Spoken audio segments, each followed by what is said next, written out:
este primer episodio de nuestro podcast. Mi nombre es Dana Castillo, el de mi compañero Roberto Toro.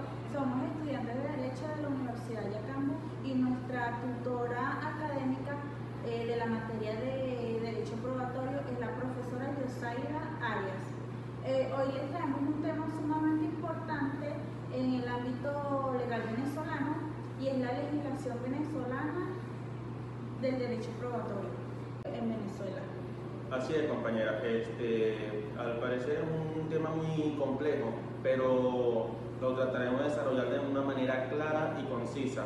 Hablaremos de temas sumamente importantes como son los documentos, los principios que rigen las pruebas documentales y muchos otros aspectos importantes. Así es, Roberto, y es que la prueba es fundamental en los procesos judiciales.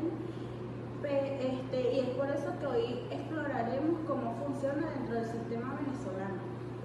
Para empezar, hablaremos sobre la clasificación de los documentos. ¿Qué se entiende como documento en el contexto legal venezolano? Un documento es un soporte material que contiene información. Esto sirve como medio de prueba para los procesos legales. No todos los documentos son iguales y es aquí donde entra la clasificación. Así es, los documentos se clasifican de dos maneras, público y privado. El público es aquel que se hace mediante un órgano competente, mientras que el privado se hace entre dos particulares. Para agregar otro poquito de información a lo que dijo mi compañero, voy a dar el ejemplo de lo que es un documento público y un documento privado. El documento público es un escrito notarial y un contrato entre dos personas, un documento privado.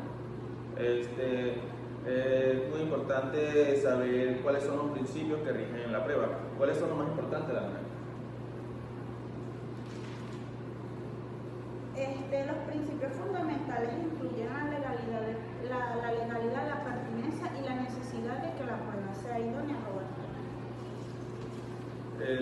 Además de incluso hay que entender la naturaleza del documento. ¿Cómo o con qué se debería esto?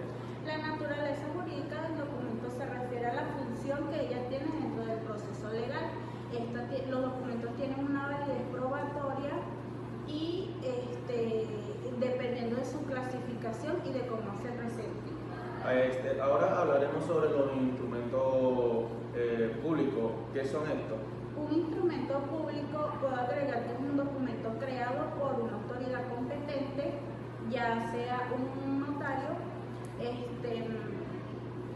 y esto tiene una fuerza probatoria. Existen varios tipos de instrumentos públicos, un ejemplo de dos de ellos son las actas y las escrituras.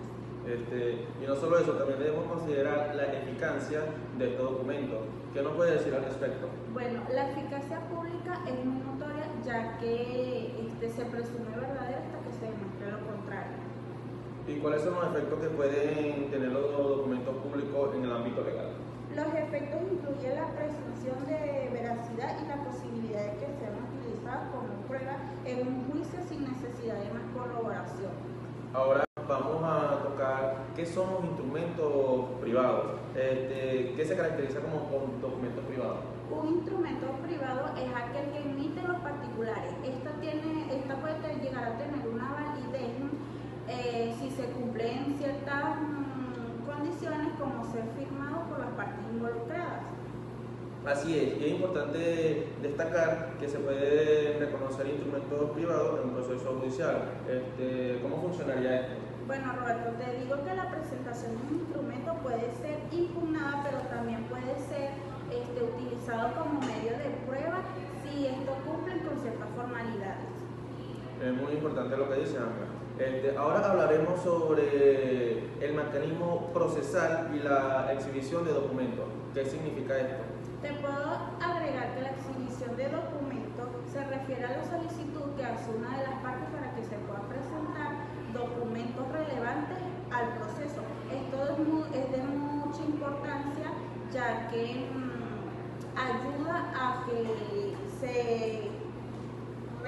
se visualice mejor el proceso. ¿Y cuál es el procedimiento a solicitar para la exhibición de documentos? Para esto debe hacerse una solicitud formal ante un juez y revisión de documentos. A continuación hablaremos sobre la tacha de instrumentos. ¿Qué es la tacha? Hablaremos sobre la tacha de instrumentos. ¿Qué son las tachas de documentos? Bueno, puedo agregar que la tacha de un instrumento es un proceso mediante el cual se impugna la validez de un documento. Aquí también entra la tacha de falsedad, que es donde se cuestiona la autenticidad de un documento. ¿Cómo se tramita una tacha de falsedad en la práctica? La parte que impugna debe presentar pruebas que respalden su información de que el documento es falso. Luego se lleva a cabo un procedimiento donde se evalúan ambas partes. Ahora hablaremos sobre un punto muy importante, que es la inspección judicial. ¿Cómo se aplica esto en el proceso? Puedo agregar que la inspección judicial es un mecanismo por el cual mediante un juez examina lugares, objetos o documentos y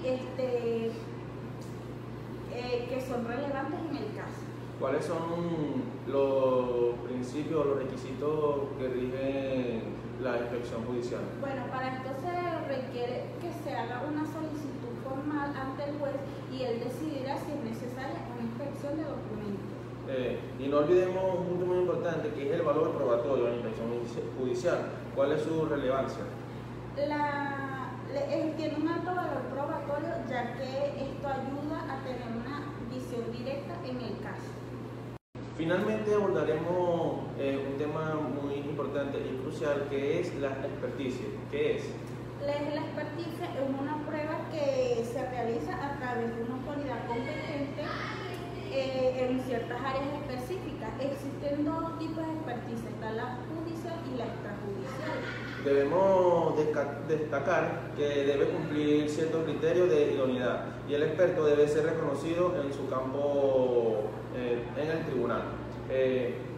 Ya para concluir, debemos dejar en cuenta que hemos descubierto muchos aspectos importantes sobre el derecho probatorio en Venezuela. Para concluir, ¿qué punto clave puede destacar, Dana? Yo puedo aportar que el derecho probatorio es fundamental en la legislación venezolana, ya que este ayuda a aclarar la justicia. Estoy de acuerdo. La ley probatoria no solo regula el uso de documentos, sino también es un pilar para la resolución de conflictos.